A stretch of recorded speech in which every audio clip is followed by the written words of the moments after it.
خاطر 150 اورو 150 اورو اللي ما تغديكش في جنيف. والله صح. ما تغديك والله ما تغديك. 150 اورو خديتها وغدوه حتى شاك اللي ما كانش قلت له والله والله صح. سنة دير عليها دوموند تماركي اسمك الصباح بكري قال لي تبكر مع اصحاب الحليب. يا ومع اصحاب الحليب صباح السميد وتزيد تبكر مع تاع الحليب باش نعطيوك ال 150 اورو وارواح بعد اذان الظهر وما تجيش كنعودوا صايمين وغدوه اصلا راهي عاشوره قال لي ما تجيش على خاطر راهي عيد الشيعه وحنا رانا نعيدوا مع الشيعه. ودي تكذب هذه.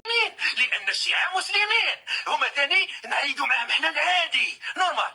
يعني ال 150 هذيك اللي خبيتها ما جيت نرجعها ليدي اورو شوف ريت قريب راحت عليا طيارها. كاينش منها. الشهر بها رجعوها لي نهار الاخر حرقت باش رجعوها لي ديك 150. قال لك بالصرف البنك الجزائري